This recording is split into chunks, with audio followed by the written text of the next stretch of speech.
কবিতা কুহেলি রাতের আশীর্বাদ। কবি রানা মোসাফির।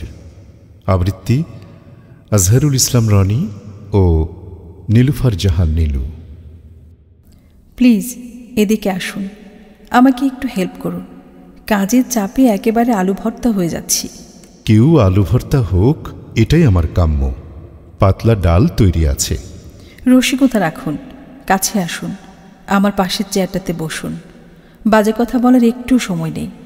গত 3 দিনের ছুটিতে আমার ফাইলগুলো হিমালয় জয় করার ইচ্ছে আমার বহুদিনের। তেমন সঙ্গী সাথী পাইনি বলে এ জীবনে সেটা হয়ে উঠল না। এত বাজে কথা বলতে পারেন আপনি? এখন কাজের সময় কাজ করুন। যখন বাসায় দাওয়াত দেব তখন এসব নিয়ে জমিয়ে আড্ডা হবে। সেদিন হয়তো আর কোনোদিন আসবে না। একদিনের পুজো অন্যদিন দিলে সে দেবতা কখনো খুশি থাকে না। এই কারণে কোনো বিষয় নিয়ে আপনাকে ডাকিনি। কথায় বলে, মরলে একা একা মরাই ভালো। মরার জন্য আর কোনো সিটকানো মরা টেনে লাভ হয় না কখনো।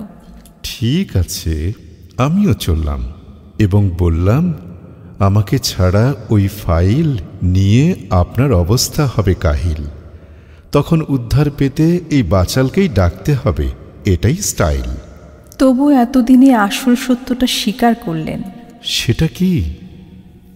বাচাল, ওই বাচাল। আপনি যে একটা আস্ত বাচাল তা নিজেই প্রকাশ করে ফেললেন। বাচাল বলেই তো এত প্যাচাল পারি।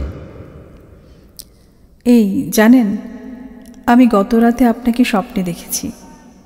দিন রাতের যে কোনো সময় কারোর কথা ভাবলে নাকি রাতে ঘুমের ঘোরে সে স্বপ্ন হয়ে আসে। কিন্তু ভুলেও কোনো দিন আমি আপনাকে নিয়ে একটুও ভাবিনি, তারপরেও স্বপ্নে দেখেছি। মিথ্যে বললেন, একেবারে ডাহা মিথ্যে। আপনি না আমার কথা ভাবতে ভাবতে অসুস্থ হয়ে হাসপাতালে ভর্তি হয়েছিলেন। আইসিইউতে তন্দ্রার ভেতরে আমার নাম ধরে ডাকছিলেন। অবশ্যই না, এবং অবশ্যই না। আপনি জানেন না, আমার অসুস্থতা ভিন্ন কারণে তো হতে পারে। আমার চেয়ে বেশি তো এই পৃথিবীতে আর কেউ জানে না কি কারণে কি ঘটেছিল।